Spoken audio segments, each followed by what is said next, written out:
Welcome to today's class.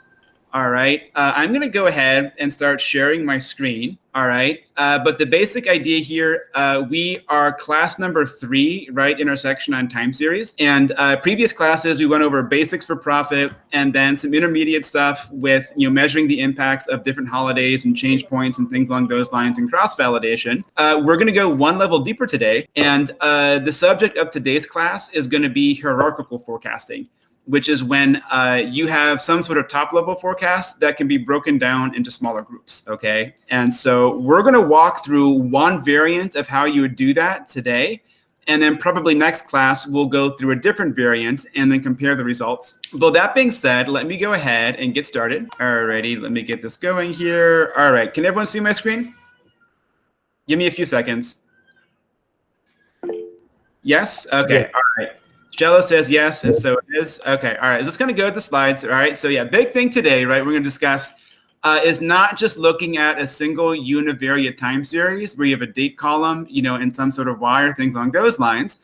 But what if you have a data set which is broken down into a bunch of small levels, and you need to make forecasts out of all of them individually? Okay, and we'll talk about, it's sort of up to you if you want to build a forecast for each individual item and aggregate them up, or start at the top level and then group them down. But essentially, the basic idea is when you have a time series and is broken down into smaller units that fit inside each other, which is fairly common in business. You have like maybe total attendance and then individual stores, or total sales and individual products. Or in our case, we have total COVID cases and then 56 different US territories that are being measured for daily cases. How do you go ahead and then build forecasts up and down a time series? All right, and so that's what we're going to discuss today. In my opinion, this is something that companies run into quite a bit, but there's actually not a lot of out-of-the-box advice or libraries that allow you to do this quickly. As far as I know, there's no library that just automatically allows you to handle hierarchical time series. You kind of have to grab the bull by the horns on your own. And then also, just more generally, there's not a lot of written literature on how to do it. I know of one chapter in one textbook at the very, very end that discuss hierarchical time series forecasting, but companies have to deal with it all the time. So I think it would be a useful continuation of what we discussed so far about how to take profit, and then really take the same ideas in terms of the actual modeling. Nothing's going to be very different, but just how to break it down into smaller groups. All right, so that is what we're going to discuss today. All right, so big thing here, my general intuition is today's class is going to be a bit more difficult than previous ones. We'll see, maybe not, but I wouldn't be surprised if we have a hard time getting through to the end of it, because it's generally true. It's much more labor intensive to forecast this way than to just have a single date column. It's actually one of the reasons why lots of people don't talk about it, because it's very, very difficult and time consuming. So we'll see here, there's quite a bit of tedium. And just to be able to either take your forecasts and then build them up or break them down, there are a lot of additional steps that you have to take, and it definitely stresses a certain level of programming ability and then knowledge of pandas grouping, indexing, and then a few other operations, because you have to be able to programmatically create data frames and then perform operations on them either row by row or column by column. And so we might be turning over a few leaves, and then depending on how familiar or how rusty you are with pandas, there might be a few things that happen today which might either be new to you entirely, or might really tend to take you down a trip towards memory lane, towards some of the more esoteric aspects of that. But in any event, I think it's going to be a useful topic, and we will all be better for having covered it. Any questions before we begin? Kind of go into the meat of everything? I feel like probably not, but I'll just ask just to be polite. All right, but okay. So no one says anything, so I'll keep going. All right, so basic idea here. Again, the basic approaches towards hierarchical forecasting are actually very common sense. There's nothing actually really mind-altering about them. The hard part is actually just being able to actually do it. We'll see here in a bit here, but basically, if you're building forecasts that fit into different categories, you can basically either start with the most basic units, so build forecasts for the individual products or individual locations, or in our case, it would be individual states, and then sort of combine them up together. Or you can start with the top level forecast and then break it down into its smaller components. or you can do something in between, where maybe you can start with some sort of middle level and then kind of aggregate it both up and down. So the idea is maybe if you had total product sales and you had, you see the entire store, regions, districts, and then the individual stores, you might be able to forecast for the regions and then aggregate them up and then deaggregate them as well. So it matters just sort of a few trade-offs, and lots of times what you have the best data on, which tends to be kind of guiding what choice you want to make. But in any event, the actual model fitting itself works exactly the same. You're just applying it in a much more nested way, which can be a little time-consuming and confusing if you're not familiar with how Pandas works in certain ways. All right, so the trade-offs here, I think, are fairly common sense, and they flow pretty quickly from first principles. All right, so basic idea here, if you're forecasting across multiple levels and you sort of want a series of forecasts to sort of be applied up or down levels, generally speaking, the further away you get from the level that you're at, the larger your error will become. And generally speaking, if you're doing the top-down approach, it has the benefit of being a bit more simple and then less time directly modeling. But it'll have a difficult time taking your forecasts and then applying them towards the lower levels. So we'll see in our case, we're going to go ahead and then take the forecast we've done previously on COVID-19 cases and then aggregate them down into individual states. And we'll see here, for some of the larger states, maybe like California or New York or Texas, this tends to carry over fairly well. But there are some states like Wyoming or Idaho or some US territories like Guam, where the case counts very, very frequently are pretty close to zero. So taking a top level forecast to something maybe like 45 or 50,000, which is fairly accurate, and then grouping it down to something much smaller than that, it's easy to sort of get for those sort of scarce levels, forecasts which on their own might be considered a little bit inflated. Because we'll see here, we have some states like Wyoming and Idaho, when we're done, our top level forecast will actually be pretty accurate.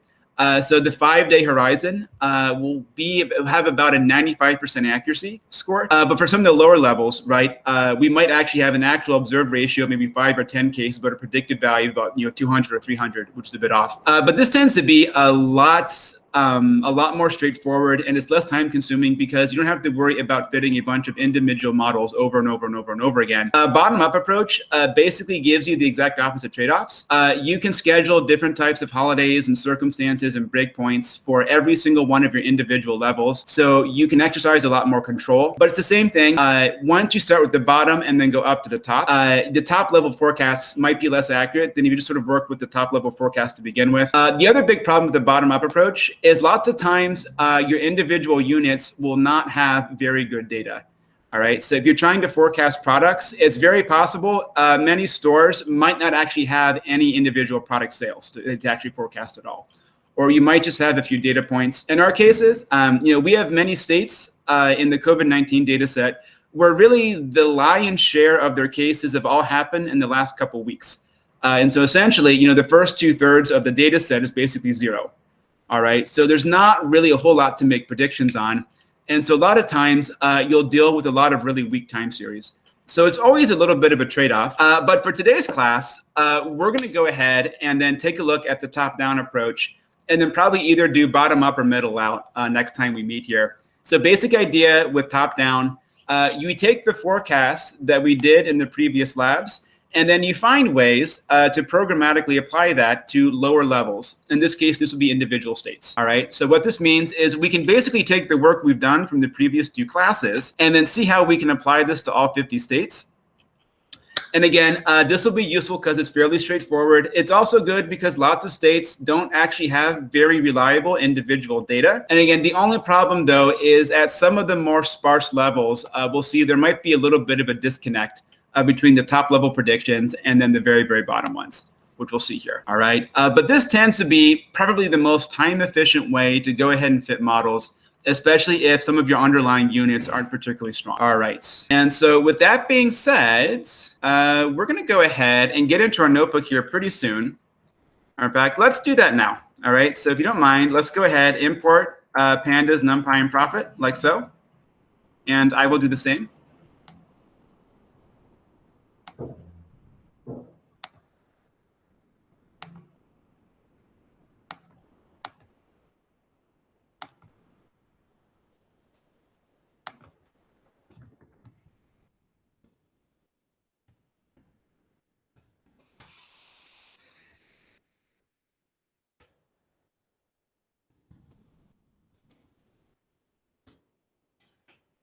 All right, so some of this, I'm just going to go ahead and then copy and paste it since I've already written it once.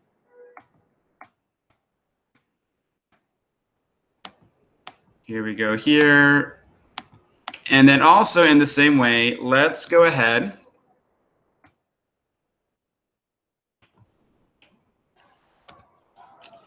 and then import the daily data, which is going to be a little bit different.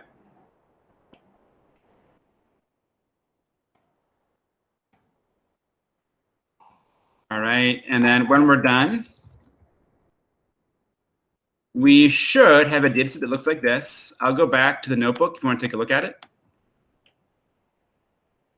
wherever it is. Like this, okay. And then I'll wait for everyone if I can just get some confirmation in the meeting room just to let me know that everyone has this, and then we'll go ahead and begin with the next step. Again, we're getting our data from the exact same source, except this time it is the state level data and not the national totals. I'm good. Okay. That was an affirmative? I believe the answer is yes. Okay. Yep. Okay, beautiful. All right. So final call. Does anyone not have that or need more time? Can you copy and paste the URL into the chat or into the Slack? Yeah, let me go ahead and do that. Good idea, Lisa. I'm glad you've suggested that. Okay. So that's the URL. And then you just have to do the read CSV. So it's just an online CSV file. So let's go ahead and get this.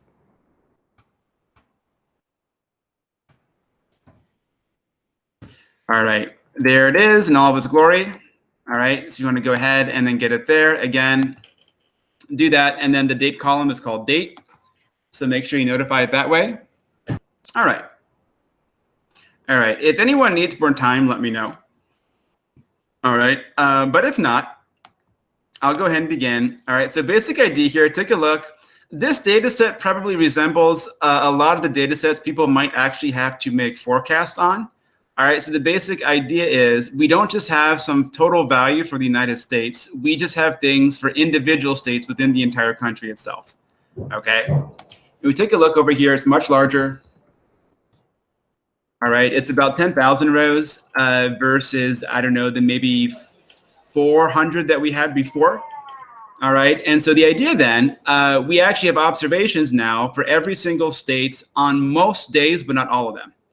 All right, so the idea then is what we're going to do then is we're going to build a forecast just like we did in previous classes, but we're going to go ahead and then apply them to each of these individual states. Okay, so again, so for today's class, we're going to take the top-down approach, mostly because it is the smoothest continuation from what we've already discussed the first two classes. And in this case, too, it actually is probably the most appropriate simply because it's going to be very difficult to build reliable forecasts for all individual 50 states. Okay.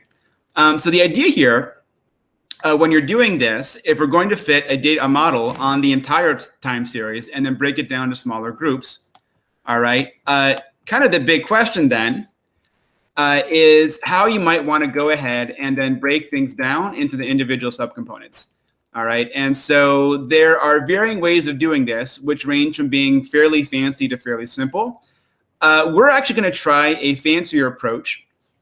Because the idea is typically what you do is you take some sort of measure of proportionality of each of your individual units, and then you apply the top level forecast proportionally to each of those items, which again, I think is fairly common sense. So the simplest possible way you could do this is you could just take the average proportion for every single individual state, and then just take your final forecast and then just break it down appropriately.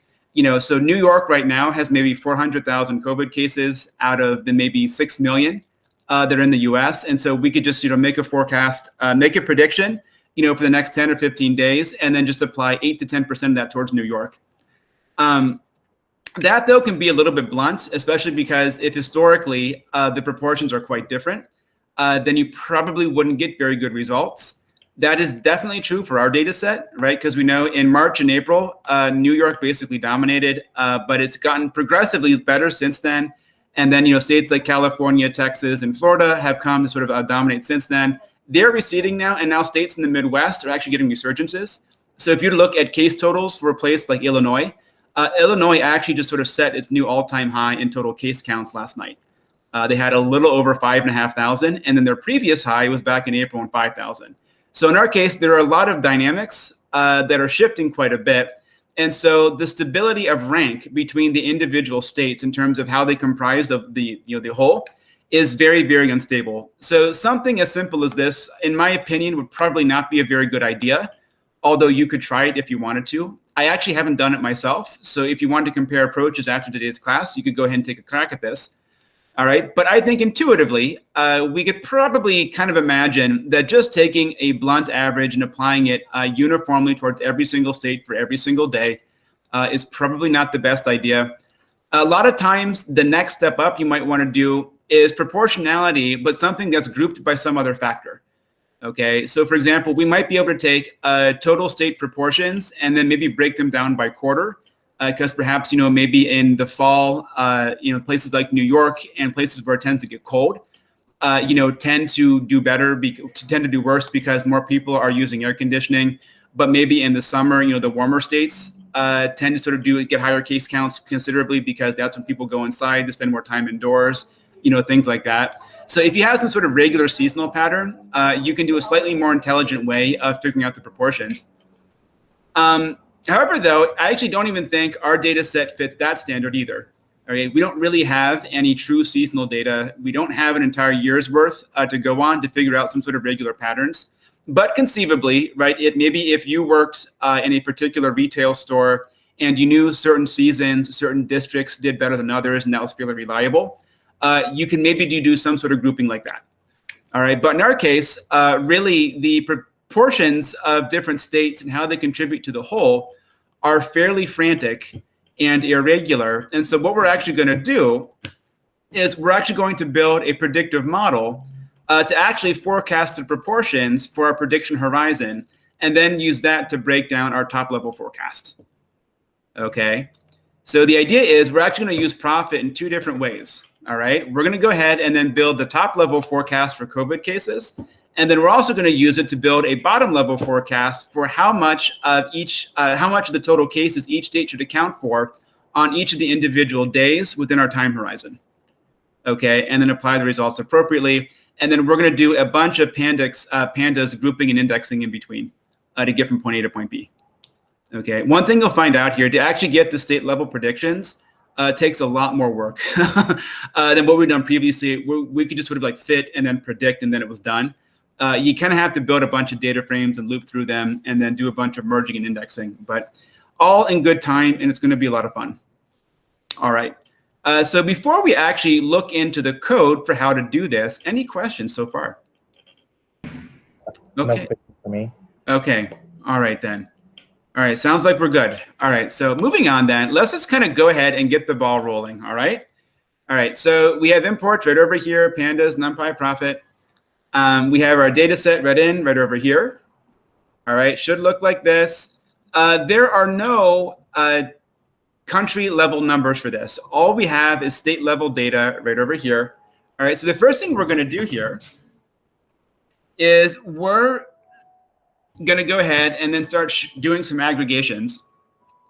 All right, so that way we can compare our state levels totals to country level totals and then go from there. All right, so first thing we want to do over here, let's do a grouping.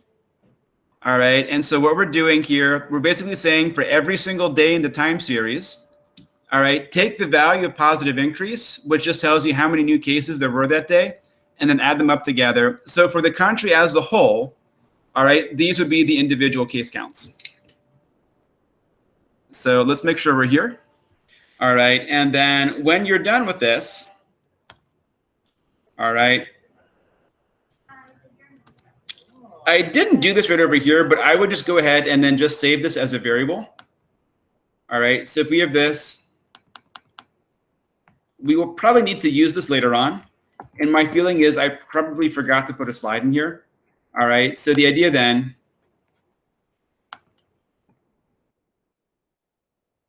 we have this, and then let's save this. We'll call it totals. All right, because we will probably need this later on. In fact, I'm almost certain we have to save this as a variable. It's probably going to be referenced in the later slide. but we'll go ahead and just wait until then. All right, and then next thing we're going to do here, all right, there are a few additional details we want to be wary of. So the idea is we're not just looking at the country level totals day by day. We are also looking at the state totals day by day as well, okay, indirectly because we're looking at proportions.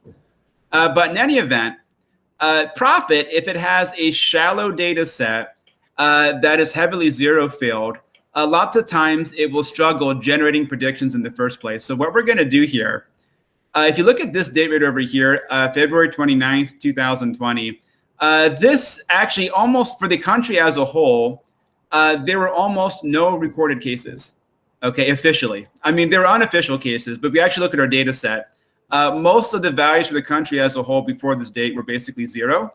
So what we're going to do here is we're just going to go ahead and then filter this out and just make our data set all the dates that are above this one. Again, when we just looked at the entire time series, this wasn't too much of a problem. But because a lot of the individual states are going to be very, very sparse to begin with, this is probably a decent first step just to make sure we can actually generate some predictions for the individual states. All right, so real quickly, if we look at this line right over here, df.date greater than or equal to, right, February 29. So what that means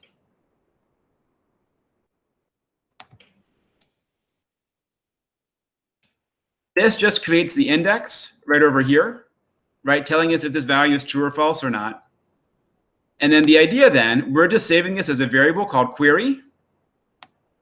And then we're just filtering it out just to get the versions of the data set that we want. Okay, so the idea then, if we do this,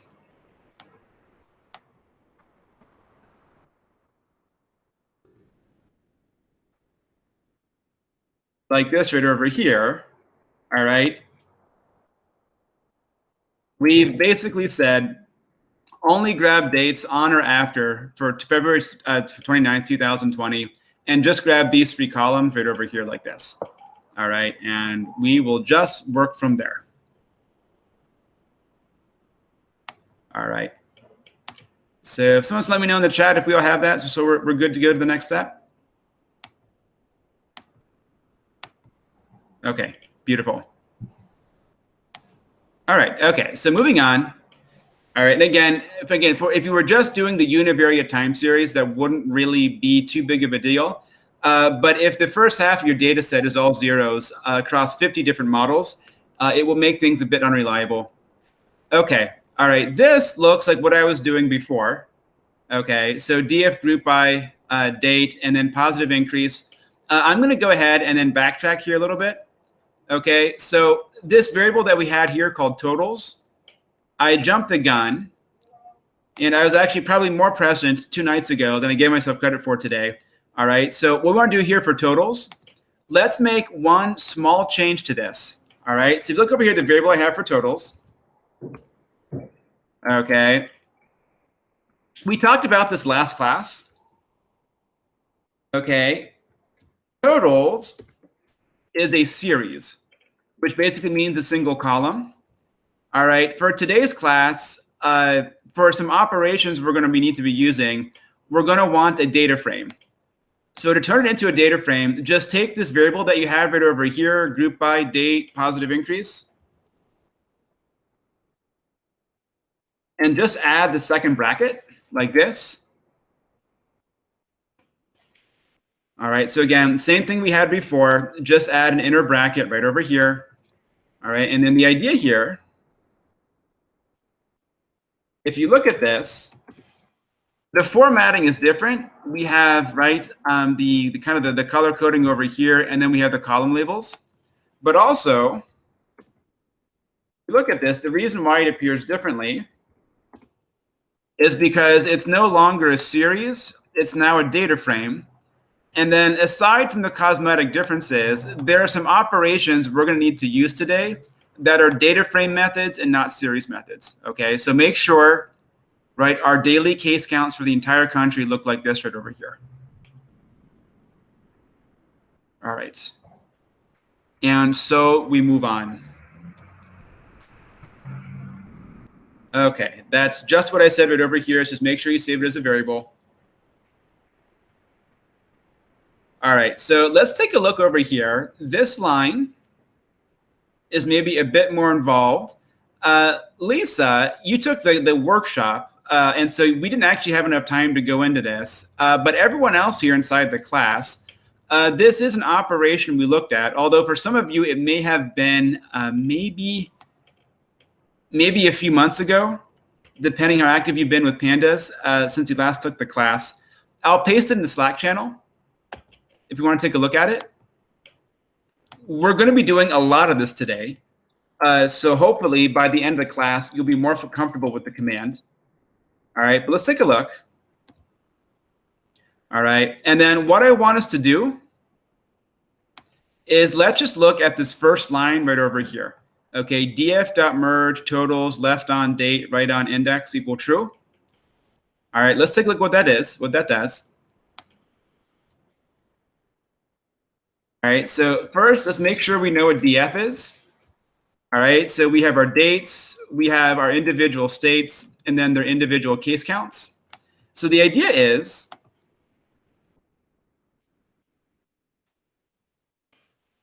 all right, we also have this other data frame, right, with the dates, and then the total country cases.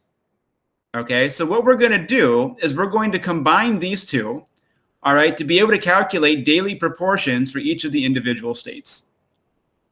So what I want us to do, okay, again, let's make sure we have df right over here. Let's make sure we have totals. So merge basically means just combine different data sets. Again, I think in Shella and Rishabh's cohort, we talked about this probably a bit more extensively than Edwin and Ricardo's. But both of you have, I know all of the four of you have seen this before. Let's take a look. All right, so we're going to merge, right, this data frame with this one. And the idea is we want to join these things on the dates. Okay, this is the important detail. So basically, wherever it's February 29th over here, we want that to be joined with every single value of February 29th over here. Okay, so what we're going to do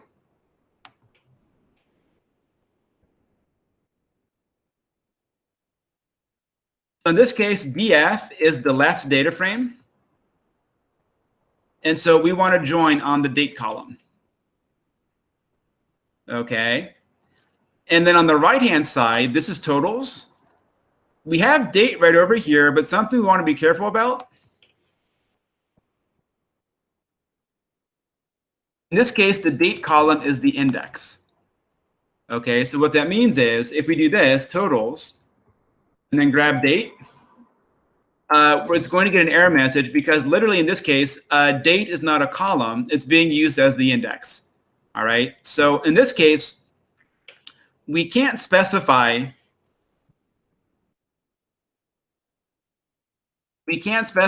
dates for the right-hand side the same way we did on the left.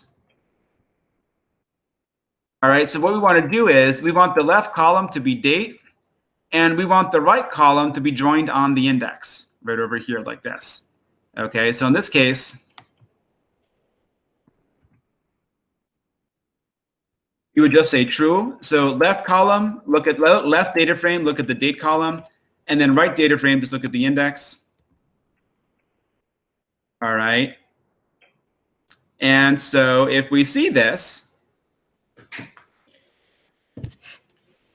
all right, now what we actually have is for every single day, all right, we have the state, we have the number of cases that were observed in that state, and then we also have the total number of cases for the entire country. Let me pause here and just make sure everyone's on the same page.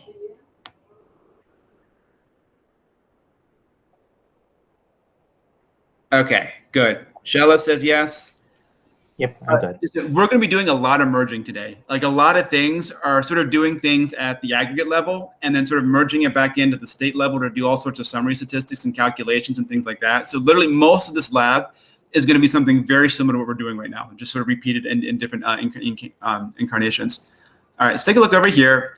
All right, so we're merging over here, right? The state level value right over here, the country level value right over here. Notice here, since both the data frames have columns called positive increase, it turns it into _x and _y. All right, so the last part right over here where I'm saying rename, okay, it's just doing a little bit tidying up, and I'm saying take the column called positive increase x and rename it state total, and take the column positive increase y and rename it country total, just to make it a bit more semantic. So I would say, again, it's in the Slack channel, so if you just want to copy and paste it, you can. It's fairly tedious. All right, but if we just do this,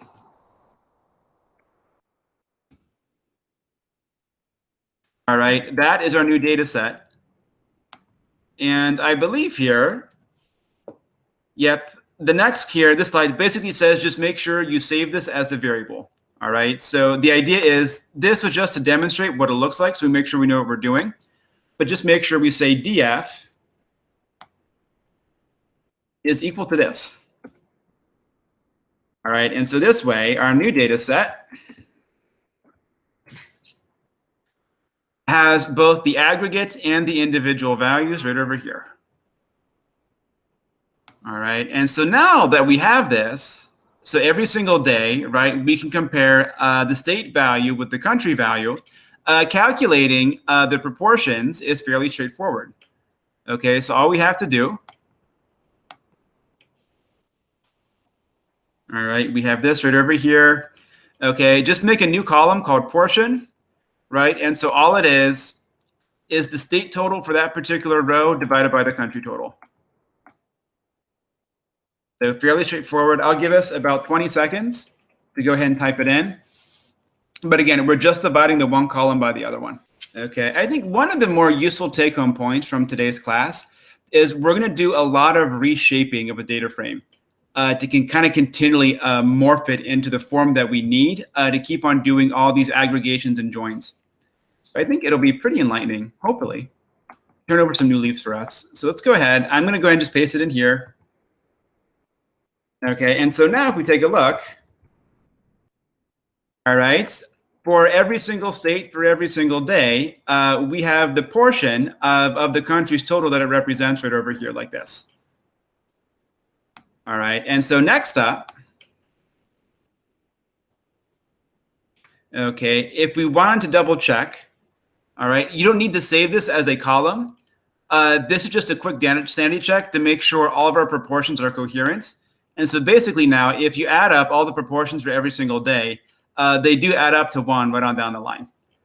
Okay, so we actually have meaningful, accurate percentages for every single value within our data set now. All right, which will be useful later on, because now we can say for every single state on this particular day, you know, make a prediction for what proportion of the total it will encompass. Okay, so moving on.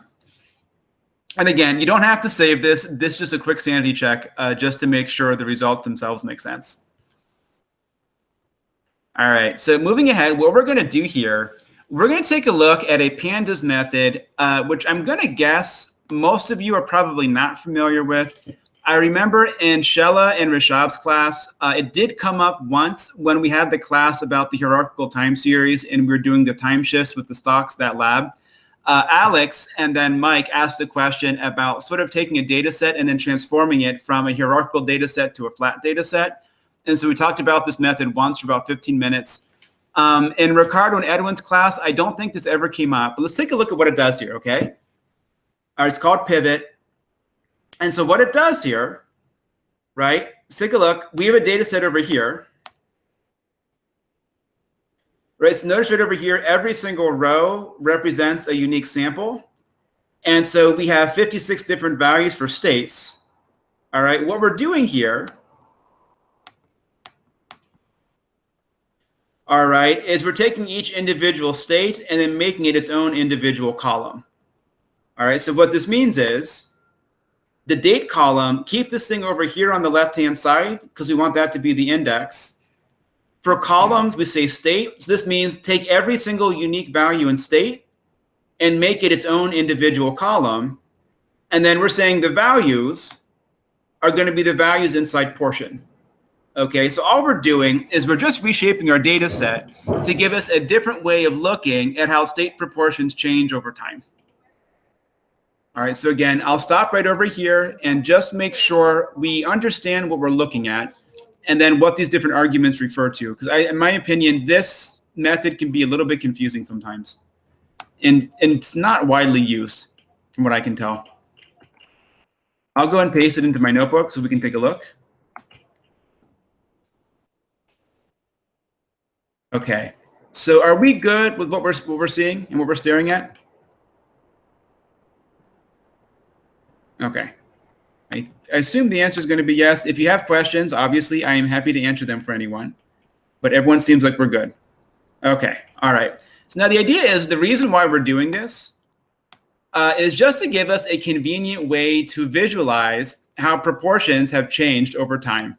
So what I want us to do, let's take over here.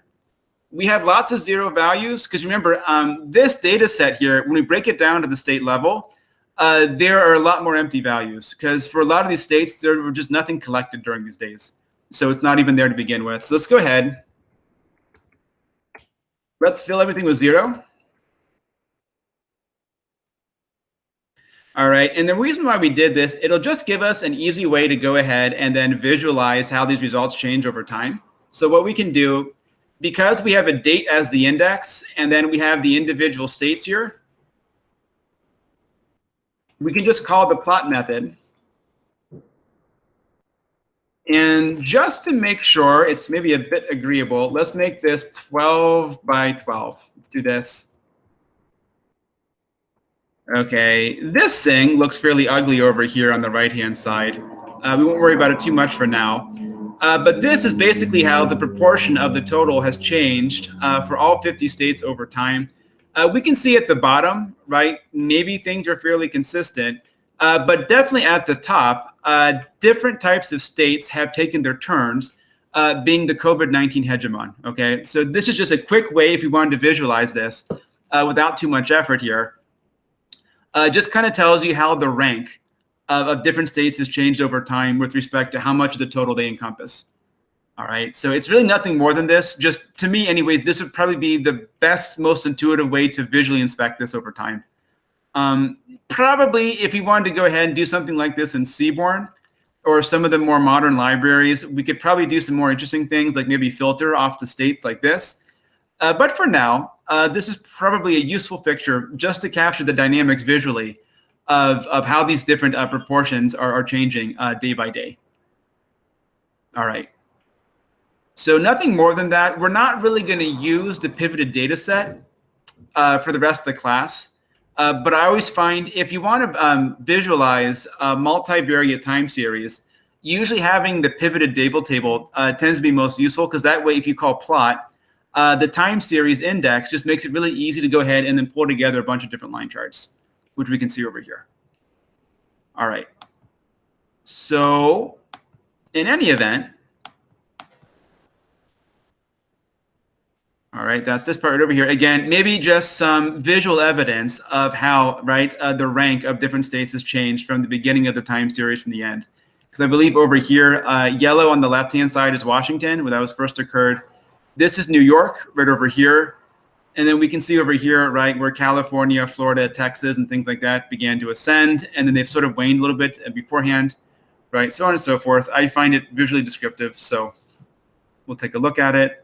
It's always a good thing to know some more methods, all right? And so what we're going to do now, this is a convenient helper function to get you on your way. It's in your lab, all right? So you'll have a chance to take a look at it, all right? It allows you to take a data set and then loop through it and then build predictions for the proportional values for each of the individual states. Again, it's in the lab, so you can get it there, but I'll go ahead and put it in the Slack channel. And then what I'd like for us to do, let's just make sure you have this copy and pasted into your notebook.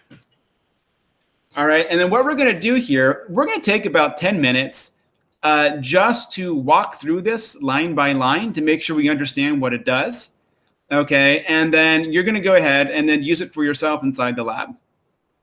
All right, again, because usually if you're doing hierarchical forecasting, you kind of have to programmatically fit your models. You can't do it explicitly because there's just too much. So you have to sort of figure out some sort of way to do it in a function or a for loop or something along those lines. But let's go ahead and make sure we get this. And then let's just walk through this to make sure we understand what it does.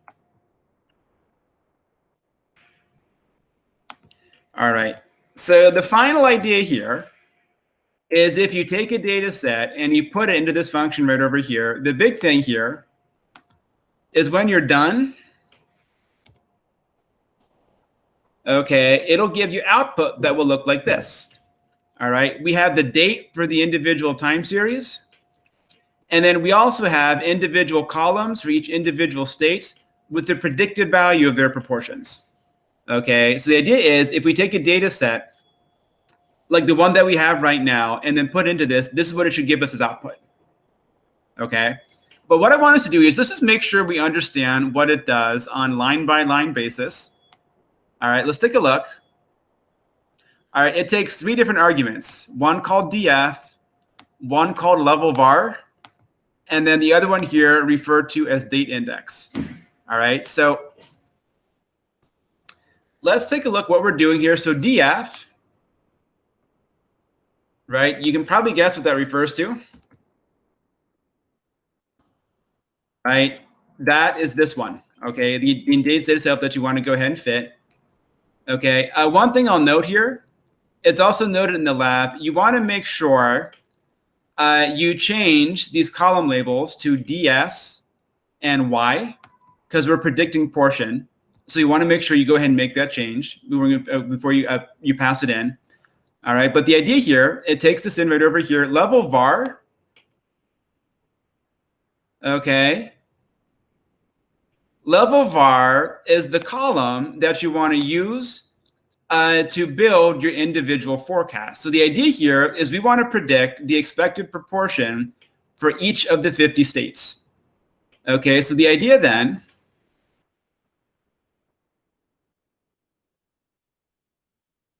if we look at this line right over here where it says df level var unique to list, okay, so basically what that does is if you pass in the name states, okay, right over here, it'll go ahead and then look up, right, that column and then grab its unique values. So the idea is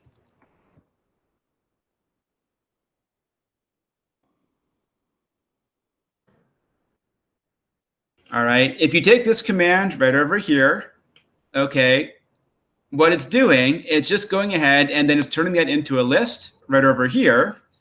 And then it is looping through every single item in the list. We can see this. Okay, and then for each of the individual states, it is fitting a profit model. Okay, notice over here, we are filtering the data frame. If you can see this, so let's take a look at this step, right? Because remember, anytime you fit profit on a data frame, it has to have the columns ds and y. That's what it looks for. So essentially, what we're doing over here in this column,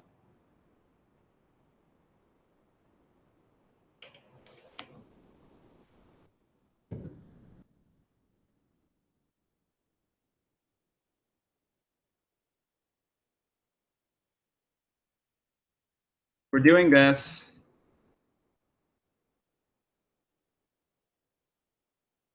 Right, we are changing this in place right over here.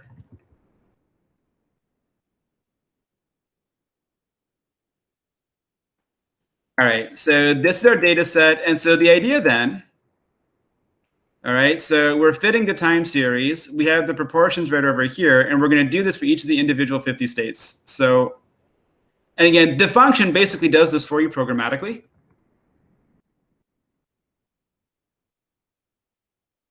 All right, so essentially what we're saying is we're saying for state in states or something like that, right? Then what we're doing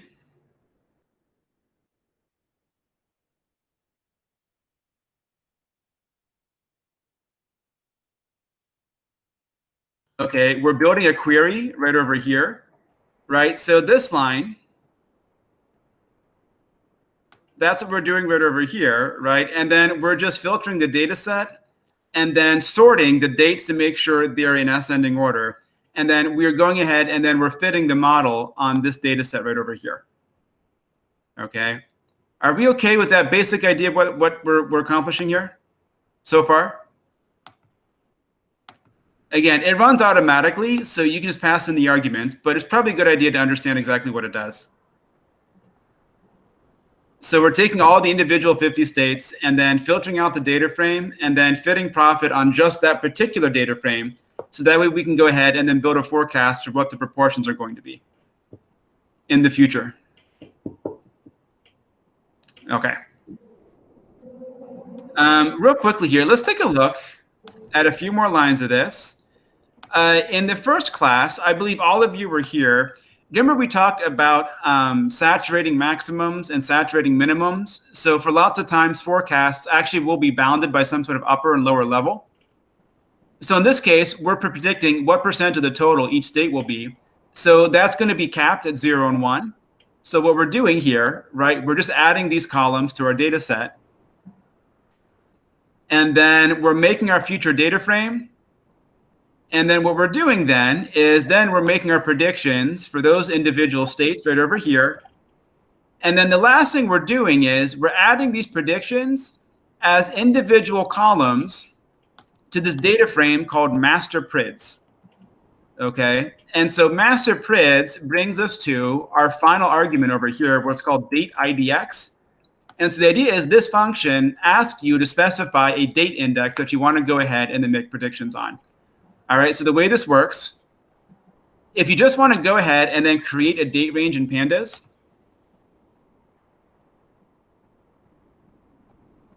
okay, what you can do here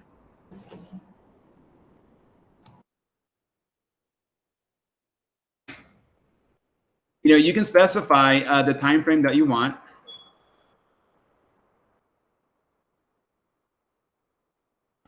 All right, so if you do this, right, it'll just go ahead and create a range of dates. And so then what we're doing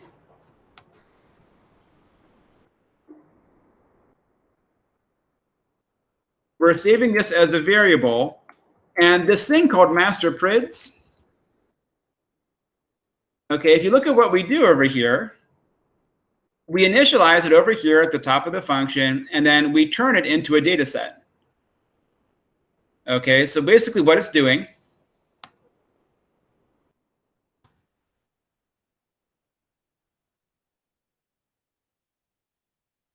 we have this right over here. All right, and then what we're doing here, right, so we sort of have the master index that we want right over here. And then what we're doing is we're making our predictions for each of the individual states, and then we're merging them back into this thing right over here and making each state its own column. Any idea behind the logic behind this? And why specifying the date index beforehand is useful?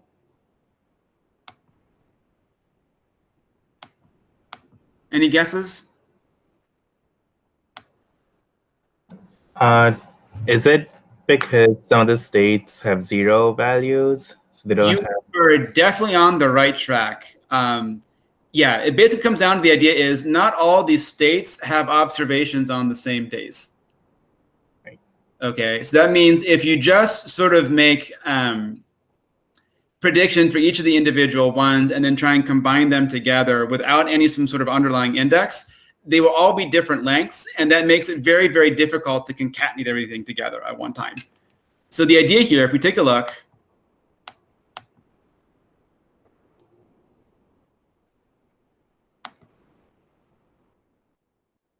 all right, if we group by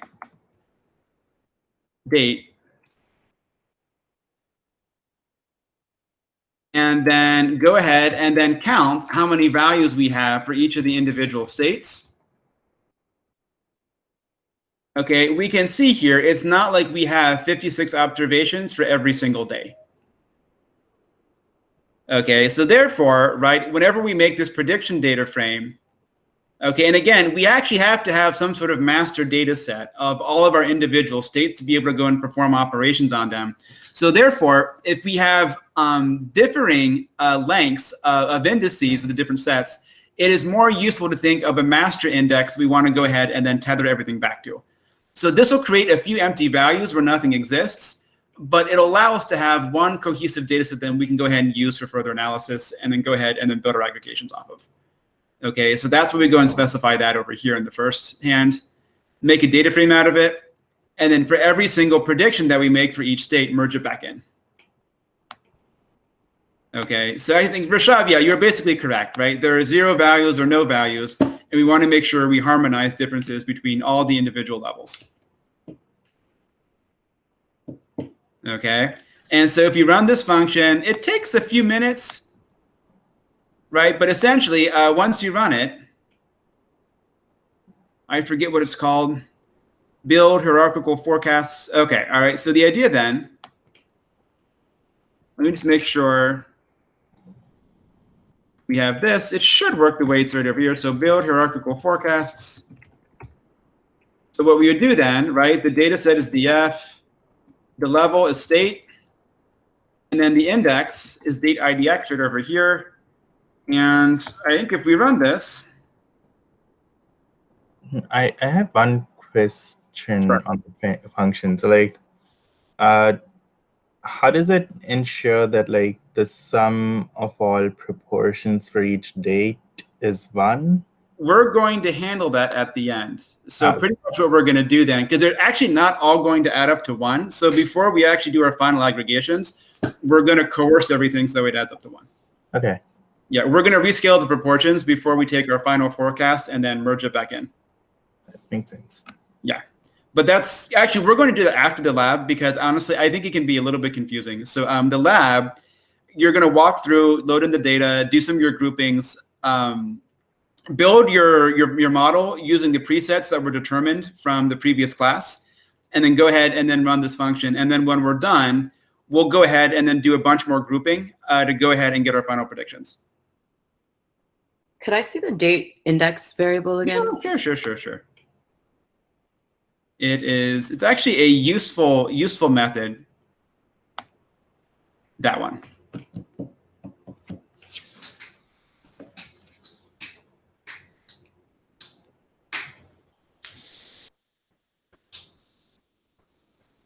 Got it. Thank you. You're quite welcome. All right. So that takes us here to the class midpoint, and then also where we're going to go ahead and begin the lab.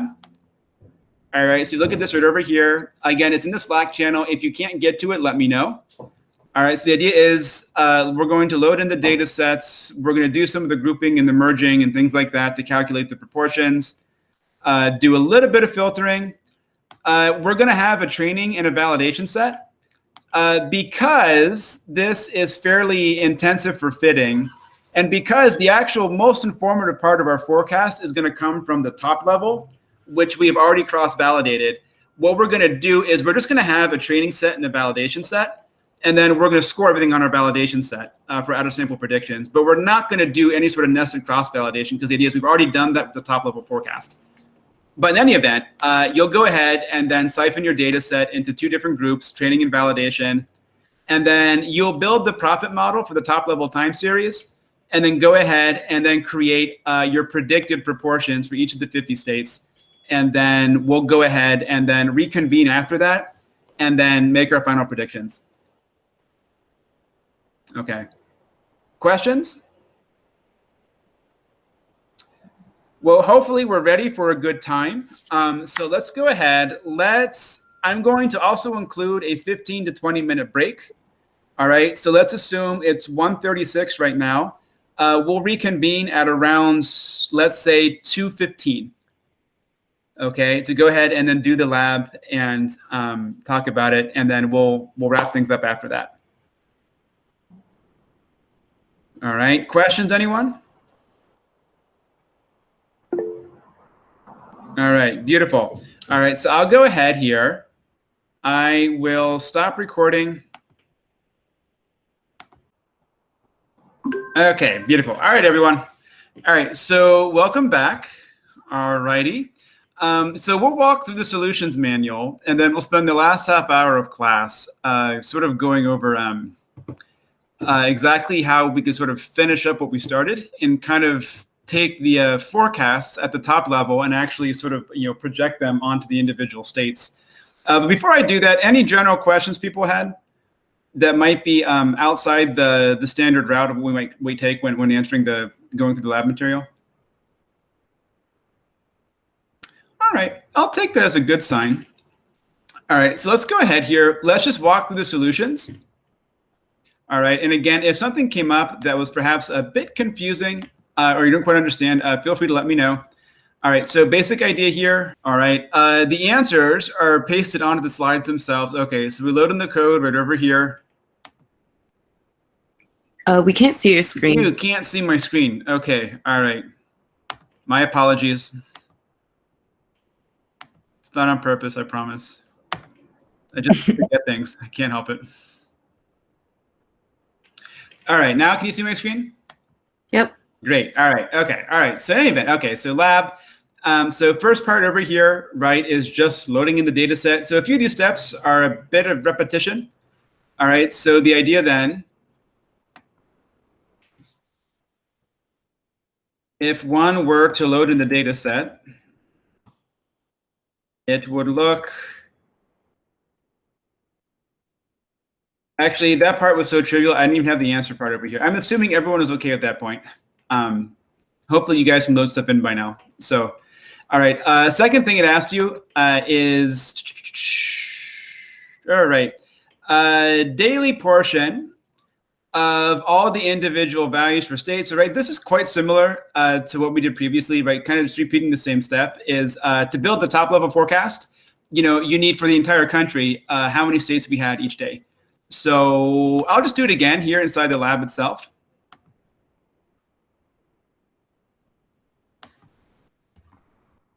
Let me make sure this is the right one.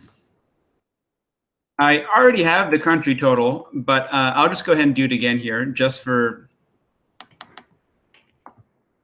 we'll do it here.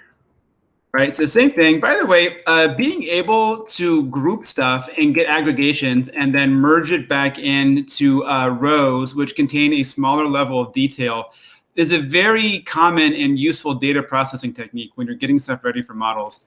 I know we talked about it a little bit in that, but hopefully this maybe reinforced the point that you definitely use it a lot when you're just building out data sets for various types of analytical purposes. Okay, so we have positive increase.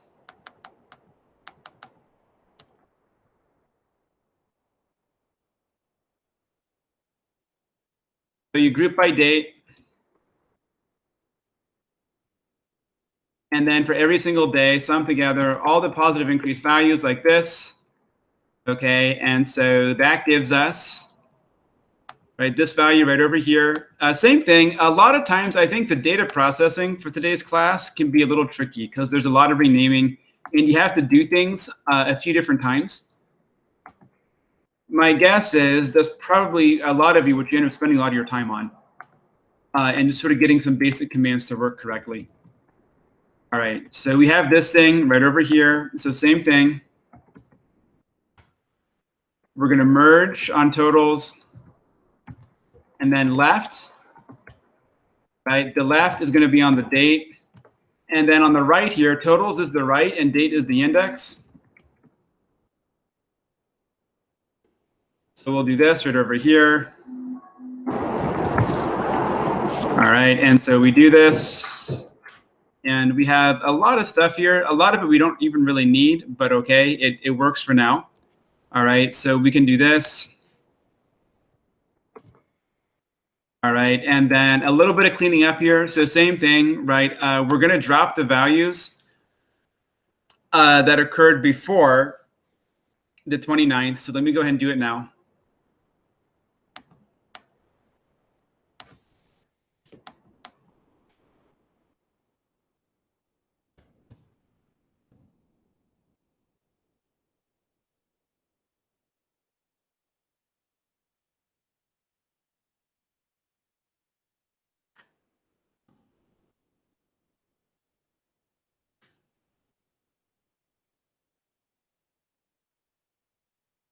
Check here. Okay. All right. So this gives us all the dates starting on February 29th. We don't need all the columns. We just need a few of them. So we'll do this one. We'll do date, state. And then for now, we have to do this one more time. All right, so here's the stuff. All right, so we'll save this.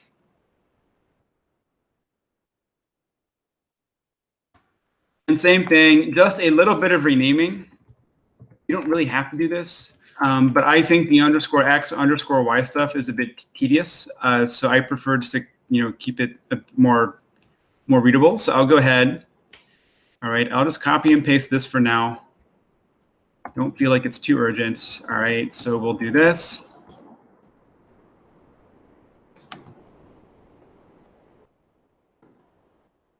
Access 1, and then we'll add in place true right over here.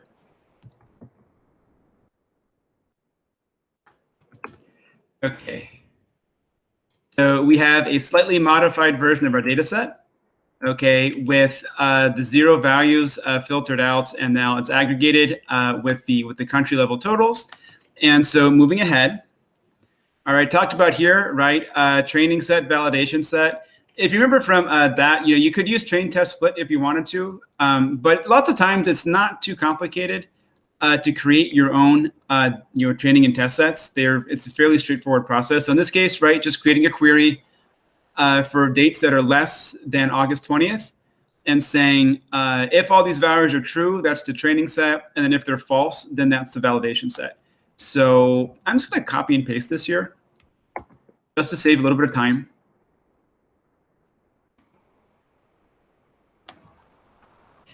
Query, all right, this should work. Remember this one, the tilde mark basically says where this is not true. So this is returning every single value where this is the case, and so this is returning every single value where it's not the case. So we can do this. Probably one thing, did anybody here get the setting with copy warning throughout the lab at any point? Did that pop up? Okay. If you get it, sometimes the way to get around that is if you're actually setting a copy of a variable from a larger portion of the data set, if you just add the copy item right over here, it'll make it go away. Maybe you didn't run into it, which in case, more power to you. But in any event. Okay, so training and test sets. Okay, and then the next step. Okay, so fit a forecasting model on the top level time series. This step right over here is basically what we did in the previous 2 classes. Okay, with the change point prior scale, and then the country holidays with the lag of 7 days, and then the cap and the floors. All right. One thing we did not explicitly discuss was change point range, but it works pretty much the same way as change point prior scale. Essentially, what it specifies is how much of your data set will profit look towards when sort of looking for inflection points. So the default is 0.8, which is usually okay, but since we have a shorter time series, it's probably not a bad idea to be a bit more aggressive, so we'll change it to 9. Of course, if you wanted to, you could cross-validate this, right, and kind of do some refitting and things along those lines. But for now, just as a rule of thumb, we'll stick with this. So essentially, these values, change point prior scale and change point range, both of these are specified when you initialize the model itself. And then with holidays, you can add these a few ways. If you want to specify the lag period, you need to do that in a slightly different way. This was from the previous class, if you all recall. So we take a look. Right, essentially here, the key function, right, is called make holidays df. So I'll go over here. And I'll go ahead and paste it in.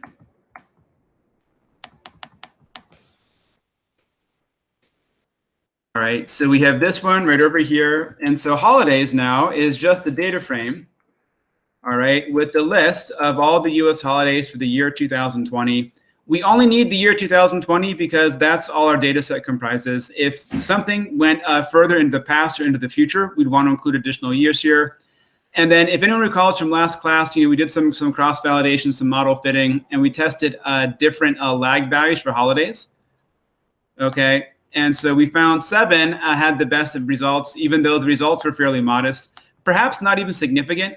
But in any event, we'll just kind of stick with what we found previously. So we'll use an upper window.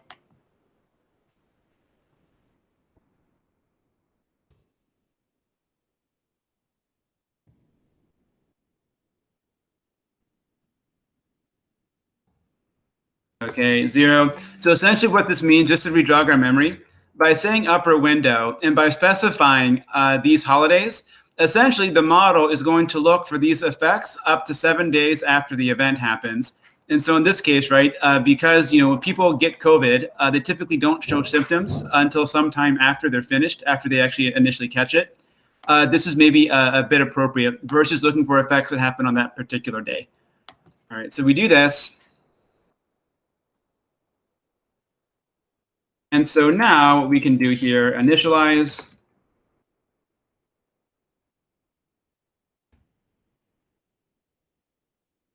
And these are just the values we used from previous classes. Just with the exception of this one, but again, it's probably a decent rule of thumb for the circumstances that we're operating under. Okay, so we'll do this.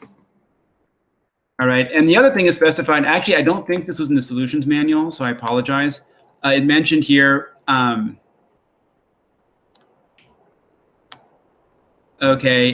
maximum minimum of 250,000 and 0, just to sort of set some maybe common sense caps for how big values could get.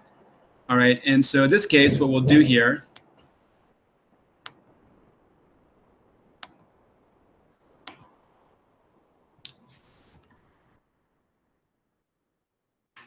we have this.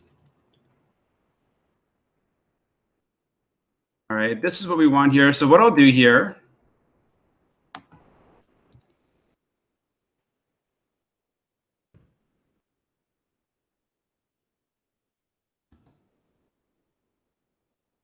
and again, remember, Prophet actually needs a data frame and not a series. And so the easiest way to make a series a data frame is just to make sure you have the double brackets. So let's do this. Let's sum. Okay.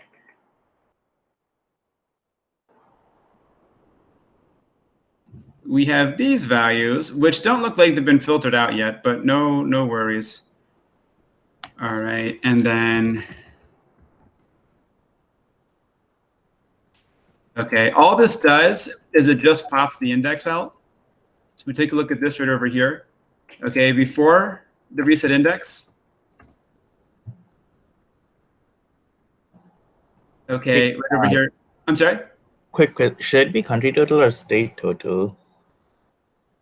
In this case, it would be country total. But actually, you know what? For some reason, these dates don't look correct. So I think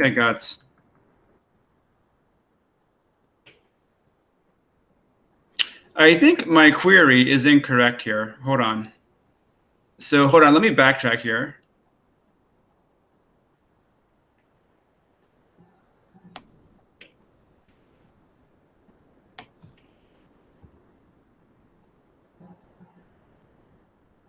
Apparently, I am confused.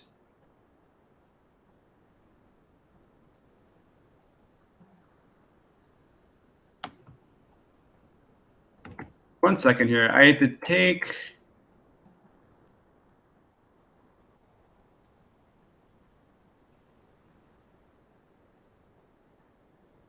One second. Let me just go through a few lines here. Did anybody see where I screwed up?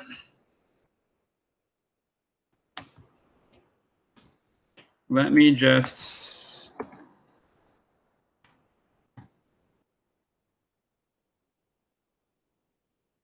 Let me see where I'm at. And let me check the tail here. Sorry about this, everyone. I'm lagging a little bit. All right, tail. Okay, all right. So let's do this. Less than. This should work. It's not clear to me why it wouldn't.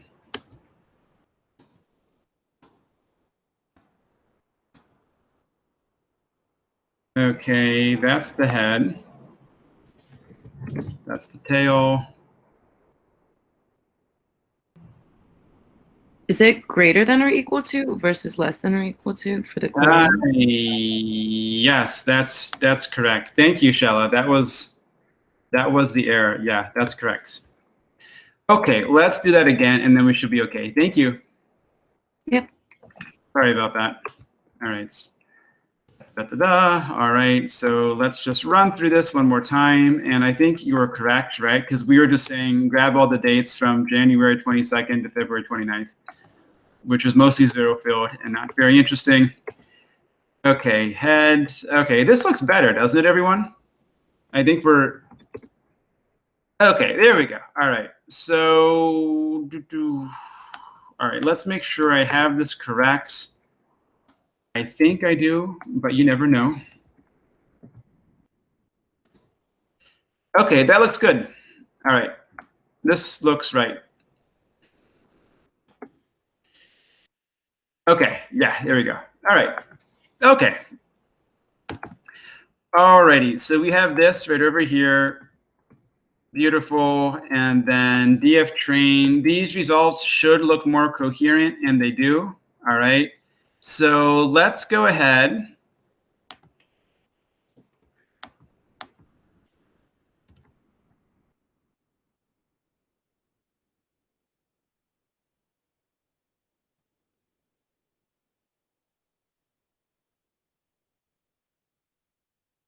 And then same thing over here.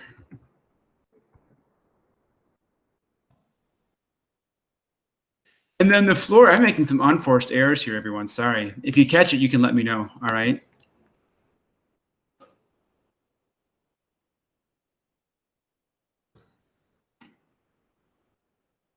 Is equal to 0. All right. And so now we have this.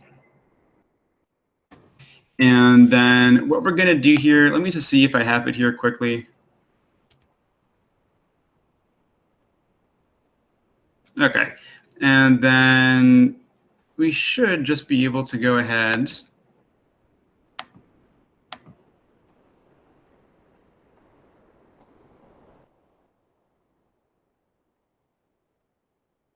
All right, so we'll do this.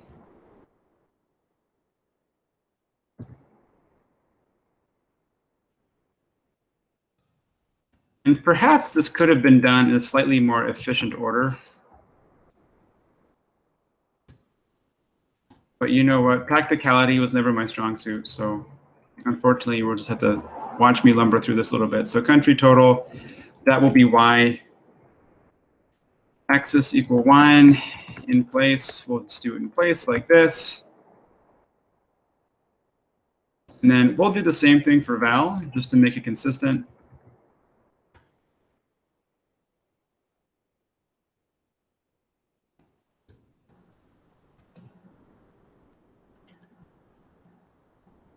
I have a question. Sure, Rashab, yes.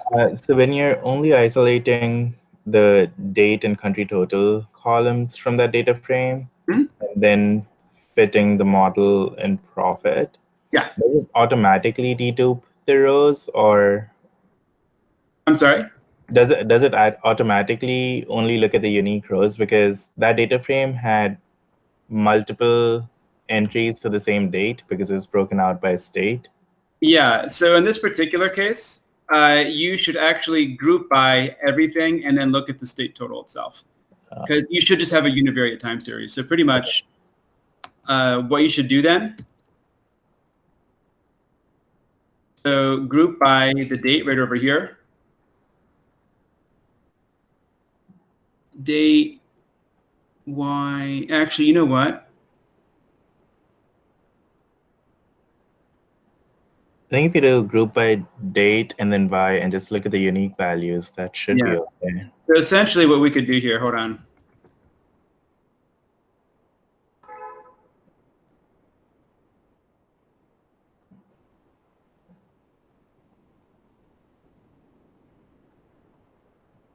We could probably just do this.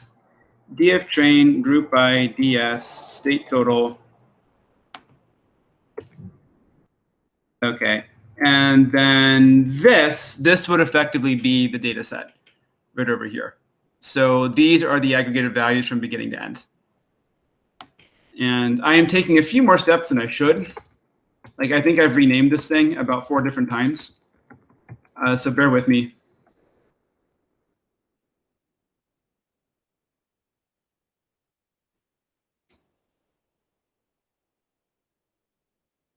Okay, and then same thing, we could say reset index. Pop it back out. Okay, and this is what we would want, right? So this is the validation set, grouped state values. So these are pretty much the national levels right over here from the beginning to the very, very end. So we can do this.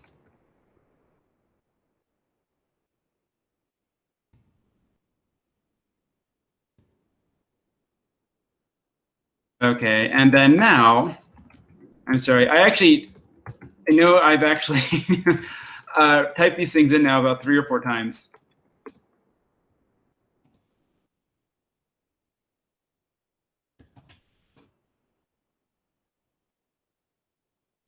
Totals, okay, and now we could do this.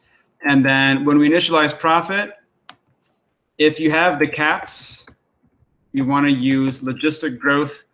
If we're not just familiar, so that as a default, profit looks for linear growth, which is sort of tries to find the line of best fit. Logistic growth is basically S-shaped. And so pretty much it will go ahead and then taper off at some sort of maximum or minimum. So the idea here is the idea of it's making projections, it'll basically go ahead and stop at 0. 0 is the important one. You can't really have less than 0 cases. The cap, you just have to have some sort of cap if you want to have a floor to go along with it. So these two have to go hand in hand. So really the only purpose of the cap is just to make sure we can add the floor, which is the more relevant issue in this case. Let's do this, mod. Okay, and so now let's go ahead. Perhaps a little bit tedious, but here we are. Okay, and voila. All right, and so same thing.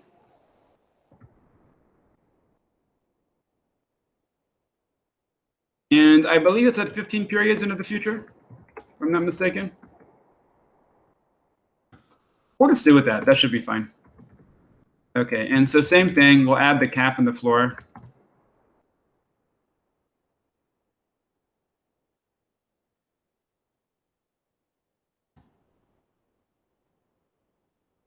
Okay, and so now we can do this.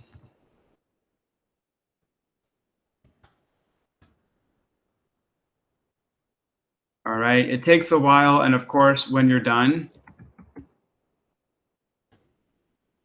we have our individual time series over here, and then we have sort of the 50th percentile predictions that we have right over here like this.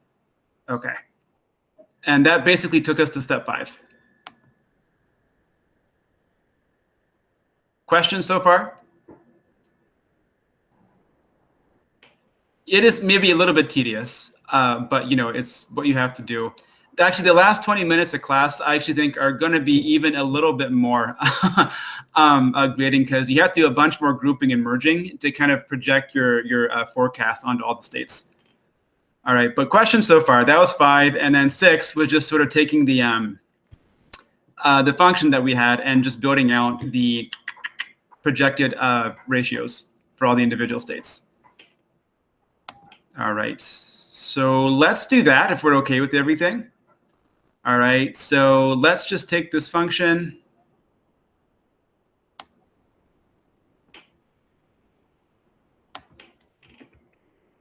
I'll paste it over here.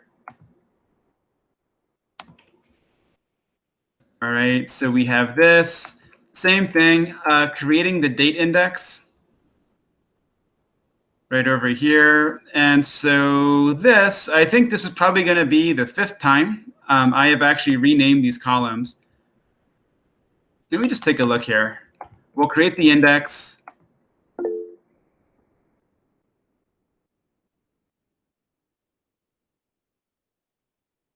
And then, was there a message? Yeah. I am not getting any sort of bonus points for efficiency, am I? I think I've renamed everything about 7 times. I forget what df train even looks like, so hold on. Actually, we have ds right over here. We have y. We need the portions. All right, that's what we need. Hold on.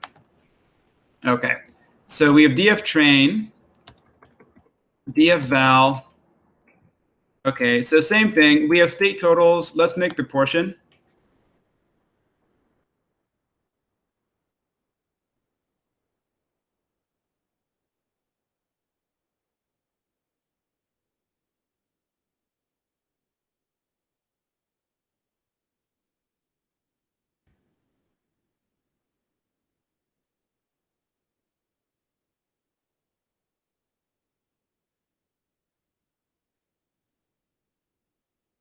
And then it is df val.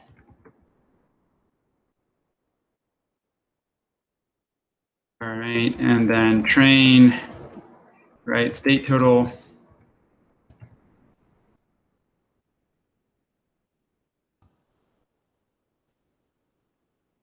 All right, and then let me just make sure I am not losing track of myself here. All right, so we have portions right over here. Alaska, right, is just 0.2%. And then df val. Okay, that looks pretty good. And then let's just make sure here. Let's just rename one yet again, right? Because why not? Because I've already done it 6 times so far today. So we'll just go ahead, do it one more time.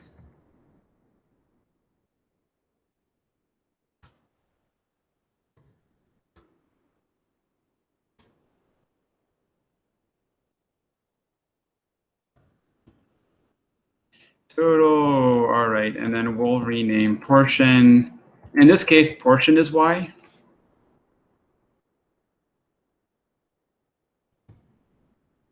I think I've done this at least 7 times so far today.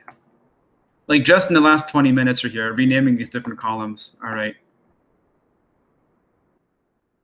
All right. C'est la vie, I guess. All right. So we'll do this, and then we'll do this, and then we'll do this. Axis df, right, because there's no head. You just have to rename it. All right. So God willing, I'll look at this, and this will be the last time I do it today. All right. So we have dsy, df val. All right. So we have ds, and then y is the portion right over here. Okay. All right. Right. So we have the training set with the date. In this case, right, what we're actually trying to solve for are the actual proportion of the country total a state might have on a particular day. All right. So that we're going to do here. Real quickly, everything we're doing here is on the training set. Okay, this should sort of be like a kind of a recap of things we've talked about previously. So you're always fitting right on your training set, and then you hold out validation for scoring and whatnot. So let's go ahead. Oh, where am I at? Okay, so we have a function over here, build hierarchical forecasts.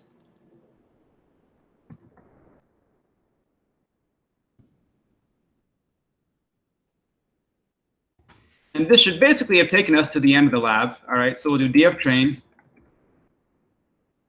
Okay, the function is state. And then date index is the index that we're going to use. So let's run this thing. Okay, we get the nice update to let us know what's happening every single round. It takes a few minutes, but when we're done, we should be in good shape. And let's double check.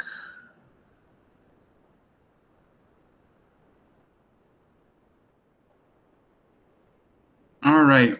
So questions so far for everyone. Sorry if I actually stumbled through that a little bit. That wasn't the most graceful execution of the lab, but hopefully that didn't confuse anyone and we're all in good standing so far. Good. I'm glad to hear that, everyone. All right, beautiful. Thank you, Shella.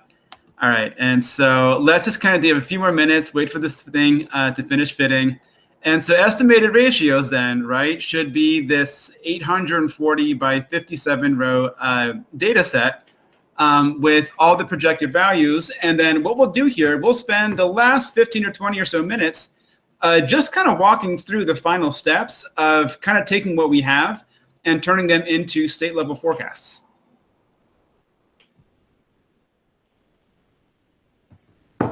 So as soon as this thing runs, then we'll be good. Again, it can take a little bit of time. All right. While we're doing that, okay, we don't have to sort of just sit here and sort of wait for this thing and watch it for 3 minutes. It's like watching paint dry. Let's just talk a little bit about the steps we're going to take. Okay. So probably here. All right. We just went through all of this right over here. Okay. And then, oh my goodness, all this renaming. I feel like that probably is what most of the people are spending their time on, was just like mapping all the different data sets and things like that. But in any event, do we have something like this, right? So build hierarchical forecasts and then some sort of data set that looks sort of like this, even maybe not exactly like it. That should have been the endpoint of the class itself. Okay, all right, or of the lab rather. Okay, got it. This is where we're gonna start. So there's probably a good chance, at least a few of you, if you take a look at the head, you probably have some empty values. This is just because with this particular sort of data set where everything is zero filled at the very, very front, sometimes Prophet literally just can't generate predictions at the very, very beginning. So pretty much, I'll do this sort of officially here, but what we're going to do is just filter out the values that are entirely empty, okay, which we're going to do it over here. And then Rashab, right, had the perceptive question about if we're predicting these values between 0 and 1, they should all add up to 1, right, if they actually represent percentages. But if we actually take a look at this thing, that's actually not the case. Okay, it tends to overshoot at the top and then undershoot at the beginning. So what we want to do then is coerce this thing into a proper percentage, so that way every single row, everything will add up to 100%. Something that's a little tricky here, when you specify a minimum or a maximum for Prophet to go ahead and predict, it's not exactly a hard floor. It could go a little bit above or below it. It's just more of a boundary that it'll try to respect. And so you'll notice here, if you take a look, we actually have a few very small negative values. All right, so we don't just have to convert it to a true percent. We also have to deal with these negative values as well. So we have to do a little bit of scaling before we can do that. All right, so that's where we're at. Let me just check this estimated ratios to make sure it looks correct. Okay, that looks about right. As long as all these things aren't empty, we should be okay. Okay, that looks okay. My understanding, most of you probably should have had about the first 5 to 10 rows show up as being empty. If your model parameters were a little bit different, you may have gotten slightly different results, but that was my expectation. Okay, but if we have this thing here, right, I have it called estimated ratios, right? You could refer to it as whatever you want to. This is pretty much how we're going to wrap up the class, right? Because we have our predictions for the entire country.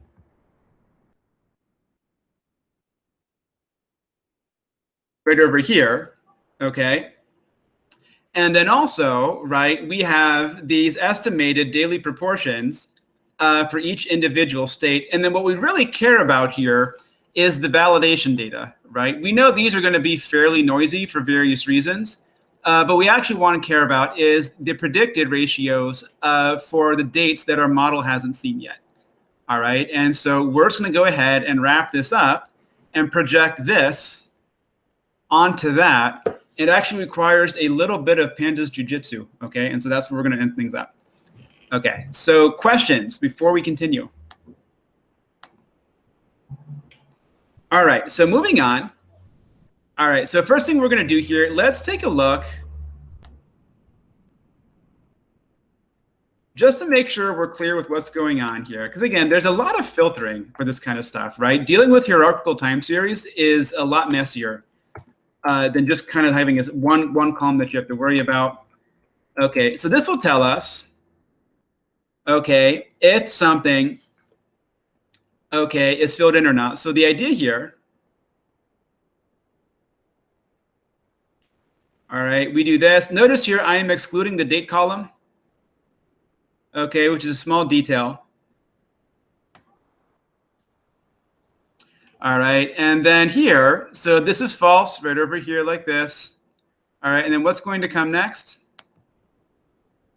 Okay, all axis 1. Okay, so do we just kind of jog our memories? Do you remember what all does?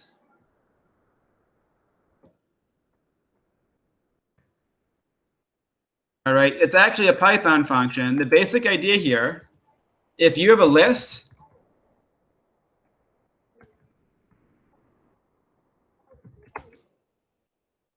all right, it's false because there's at least one false value. But if everything is true, then the whole thing is true right over here. Okay, so basically what we're saying here is by saying not null, we get these true false values. All right, and by declaring all right over here, all right, essentially, all we're just saying is just drop these first couple rows right over here, which are filled with false. So if we do this, right, we'll come back over here, and it's the same thing. We can save this as a query and then filter it out.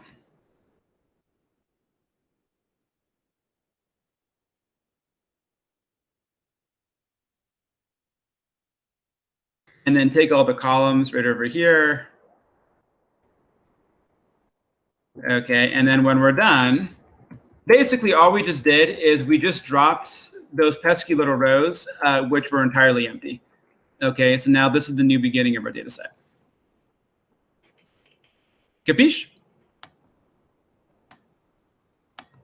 Let's just sort of check. If anyone needs me to go ahead and paste the code, I can. If you want to put it in Slack or whatnot, you can do that. But this, all this line is doing it over here is just dropping all those values that are completely empty. And now what we're going to do, all right, again, so this gets back, right, to Rishab's question. We have values that fall mostly between 0 and 1, but it would make sense, right, if we scaled everything so that way everything added up to 1 to make it a true percentage. So if we take this, all right, that is probably not quite what we want for obvious reasons. All right, so next step here is we have to go ahead and scale these things. Now this is maybe a little tricky. We have to do this across each row. Okay, so essentially we have to take every single row right over here and then scale it the appropriate way. And then the scaling we have to do isn't something scikit-learn or NumPy or anything like that can do out of the box. All right, so what I'm going to do here is just demonstrate as an example how you could do this. One thing, we have to take care of the negative values right over here, and then we have to scale everything row by row.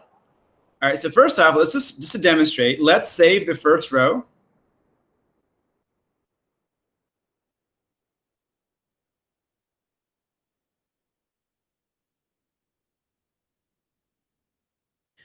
All right, so if we look at this right over here,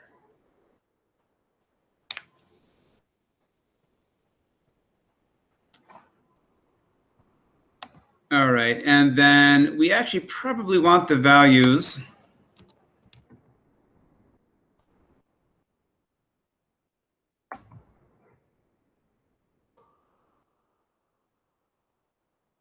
You know what, this looks a little bit ugly here, hold on.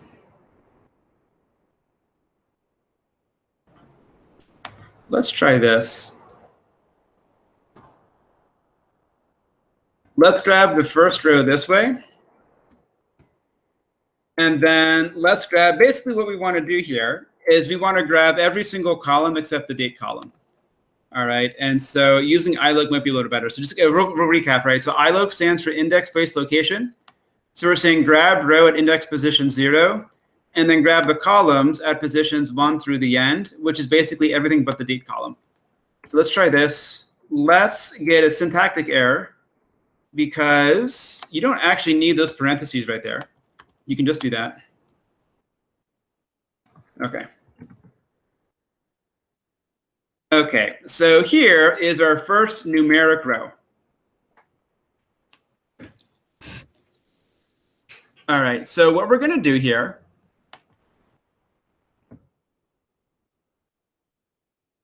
okay, notice here, this is the smallest value inside the row right over here.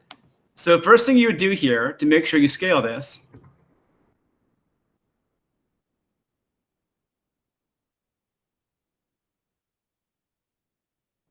is you just add in the minimum value to everything.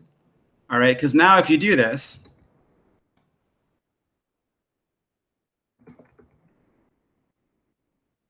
okay, it should be positive. Let me take a look.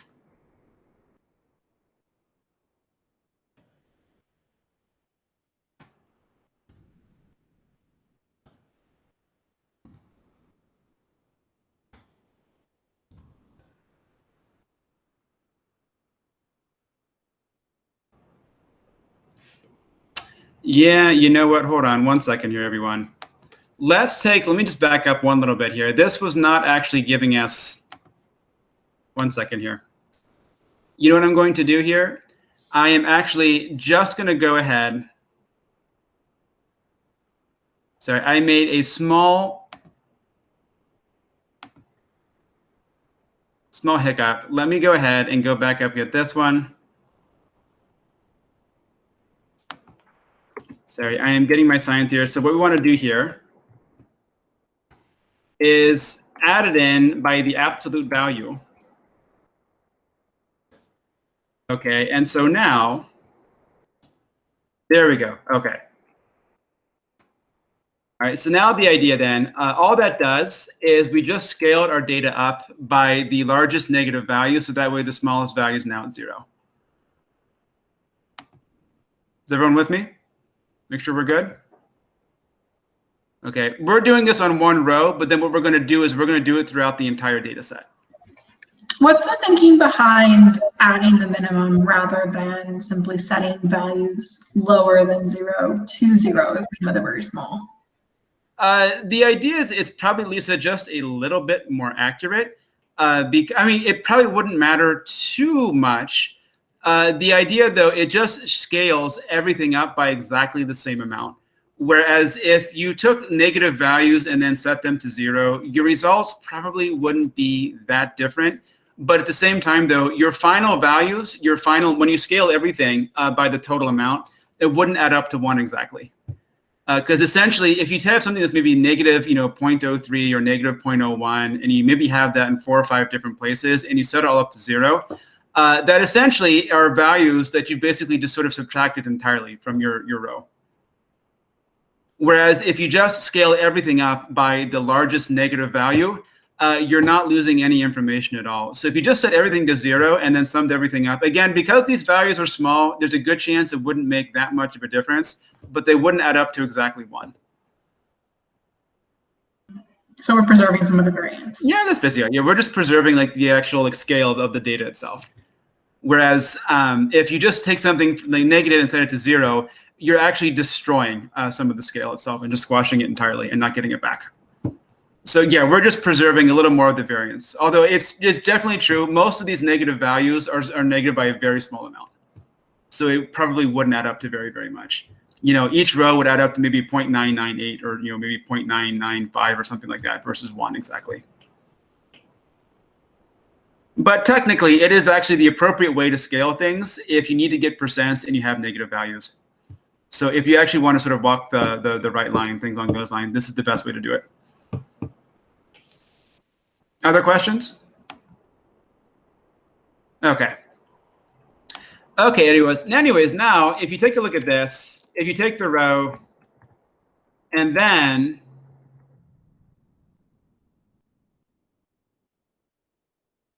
divide it by something like this right over here, okay, this would actually then go ahead and then add up to 1 entirely. Okay, and so this way we can go ahead and then rescale everything. I'm going to give you some code you can just use to paste it in right now. All right, so it's called convert rows to ratios. I'm going to put it in the Slack channel.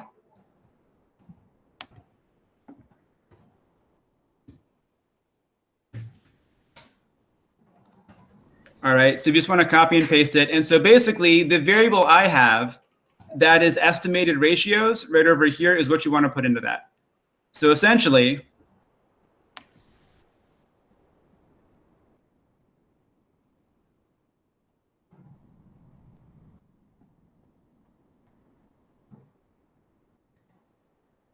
all right, pass into the function like this, and then you should be in good shape after that.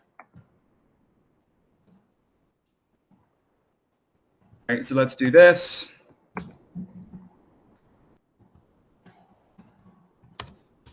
And then if you run this, one thing you have to do here.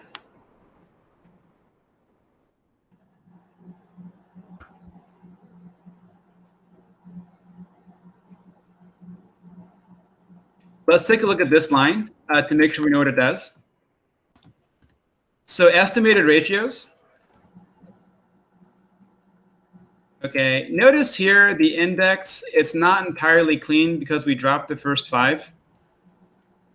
Okay, the idea is when we're looping through these rows here, and it looks at position 188 right over here, it only has 183 rows, so the code breaks. So if you reset the index, notice here it goes from 6 to 188.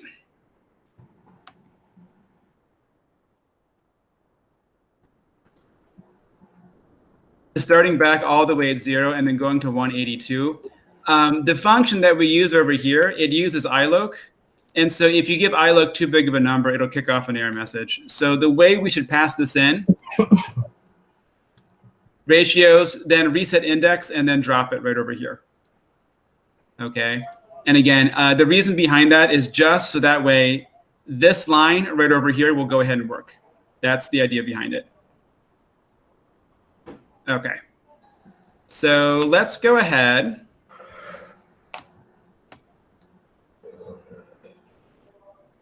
Let's run it again. And so now, Rishab, your issue about sort of the values adding up to 1.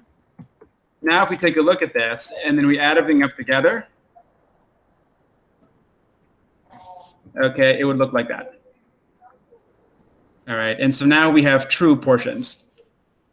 All right, so I'll stick around. I'll wait if someone can get me some confirmation in the Slack channel that we're on a decent spot.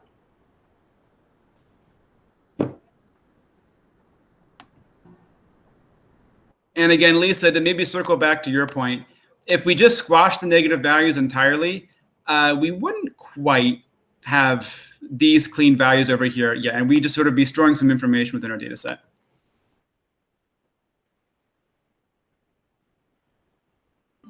If we set them to 0 first, we can still get them to add up to 1. Right. But then They would add up to lose. 1. They would add up to 1, but they just wouldn't reflect the original values of the negative ones because that information would have been lost entirely. That makes sense. So they would just be. But the negative value is actually telling us information. Yeah. So basically, they are less likely. They're more likely to have a lower percentage than the other ones that were positive. Mm-hmm. Basically, so in terms of the rank of how they would sort of compare to the other states, we're kind of like shoveling out the bottom and just kind of like shoehorning everything into one like single value. And again, I don't think it would make, actually, we'll see here, actually, for these values with the very, very small percentages, the forecasts, when projected onto them, actually end up being fairly noisy. But still, it's good to do things the best way. All right, everyone else, let's see, we got a few messages. Okay, so Rishab has it. Okay, yeah, this part is actually, it's a little confusing, actually. Again, it's way more time intensive to get this stuff done, right? All this sort of indexing and things like that. So let's just go to make sure we can actually get our final predictions, okay? And then we'll go from there. By the way, just so you know, this is actually probably considered fairly advanced forecasting. And so one of the reasons why there's not a lot of written material on it is because it's kind of grimy.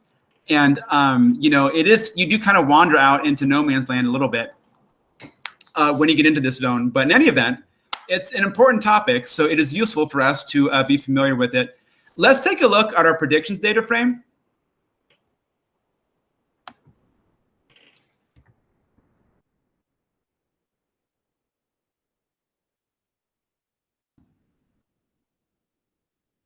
All right, so we have our dates right over here, and then we have y hat right over here like this.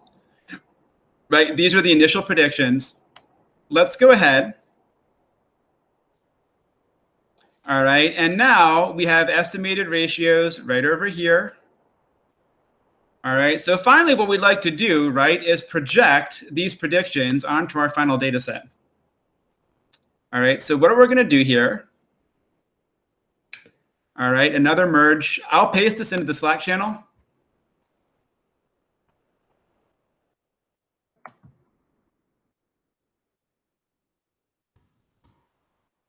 if we want to. And all we're going to do here is we're just going to tack on, right, the predicted value with the ratio values.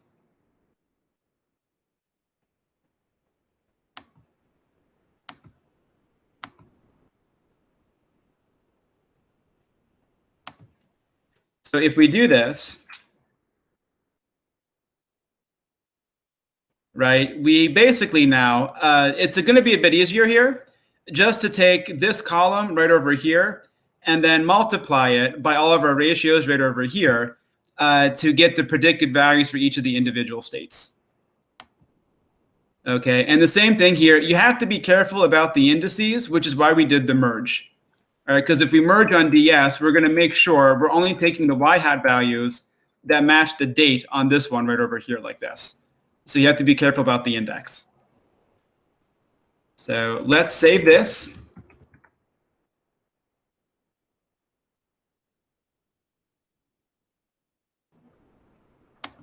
Alrighty, and then let's just take a look here. Let's see if we can bang this part out, and that'll be a good conclusion to the class. All right, so, all right, we saved it right over here.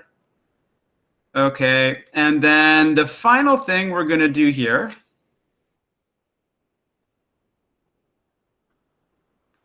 Okay, we see what this is doing. We're doing a list comprehension just to select all the columns that have ratio inside of it. Again, we're running a little bit late here, so I'm going to go ahead and just paste it in.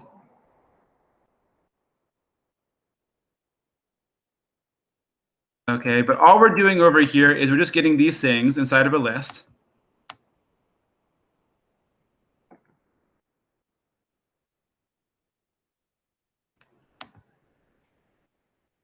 Let's do that right over here. And now the idea then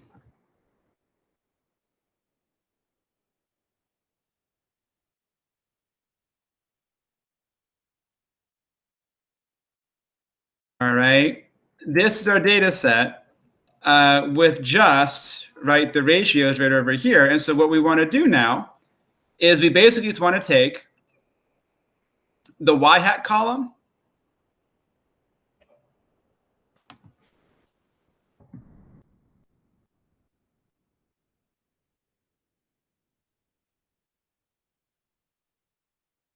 okay, these are actual predicted values right over here.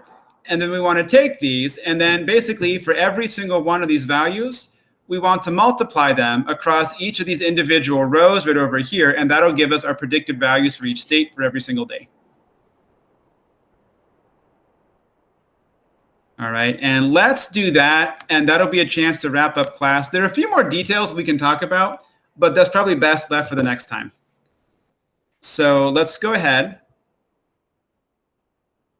Right, so we should have this, right? So every single predicted ratio for every single state.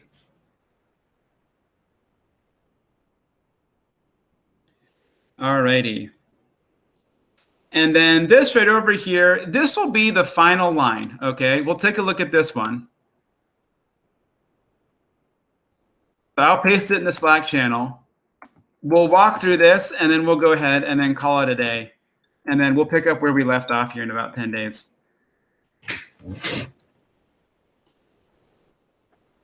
Alrighty, let's take a look at that.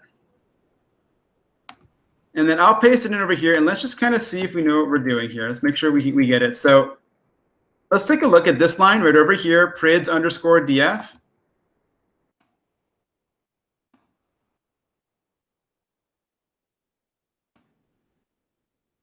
Okay, what we're doing here, right? These are just our selected ratios right over here. And then what we're doing over here, this is a little known pandas method that allows you to iterate through each individual row. So basically what we're saying is take each one of these rows right over here. Okay. And then take each one of these values and then multiply it by the corresponding index value in the y-hat column. Okay, so just one example here.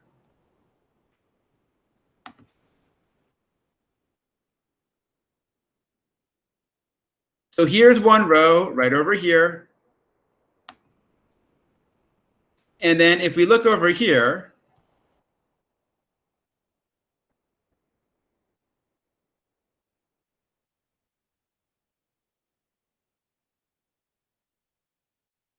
okay, this is the prediction for this row right over here.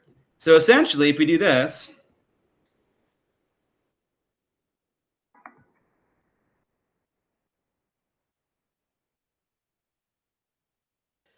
okay, that is basically this predicted value for this predicted time step projected across all 50 states right over here according to their predicted ratios.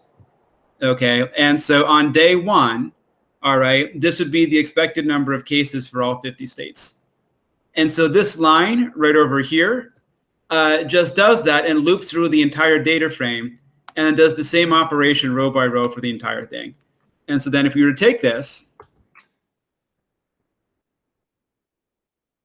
now our data set PRIDS-DF,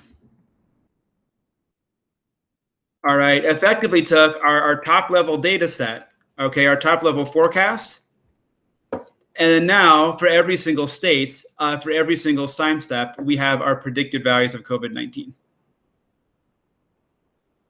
Okay, and again, I'm not saying this is the easiest thing, and I definitely think next webinar we'll actually sort of probably just circle back to this and keep working through it.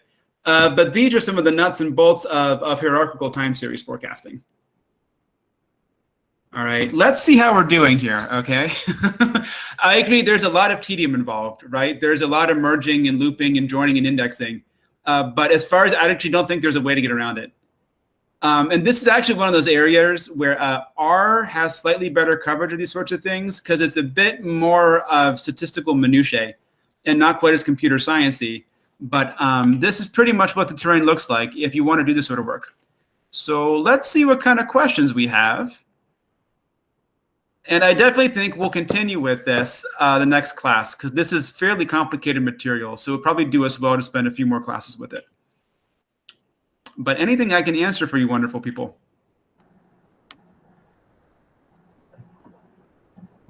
So we haven't tested this against the validation set yet. Validation is actually the next couple of slides. We are running late already. So that's what I was figuring I would maybe take it up next class.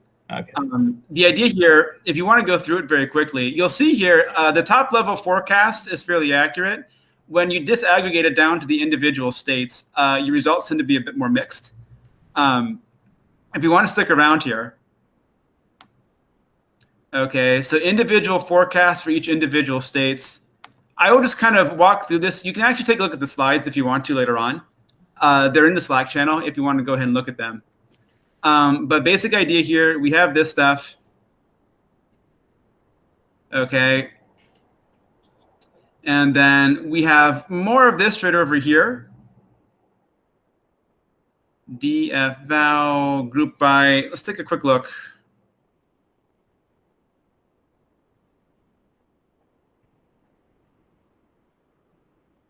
All right, and then it is actually just more of the same here with the merging and whatnot. Let's just walk through a little bit just to kind of get a feel for it.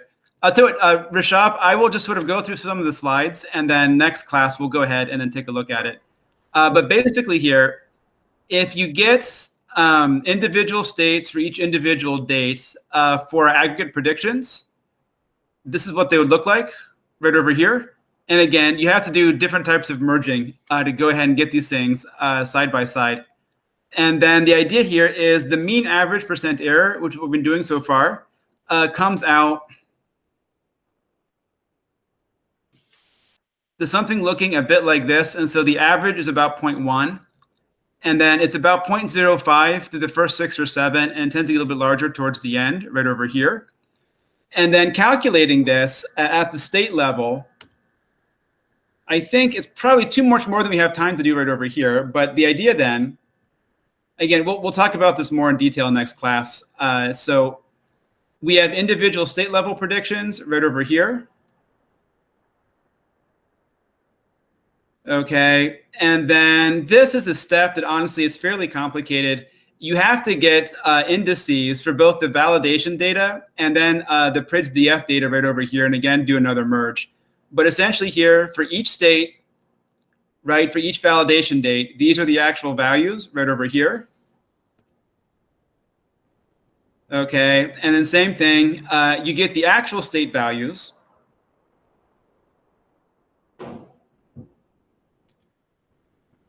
Okay, and then this is another thing we haven't quite discussed yet so far. It's called MELTS. I know Ricardo knows this method because he discovered it during his time in class in Unit 2. All right, but you basically have to go ahead and take the data set, transform it back down, and this would give you the data set, the actual predicted value, and then you have to take a few more additional steps, do some additional indexing, and then eventually you can get a data set that looks, let me get it here.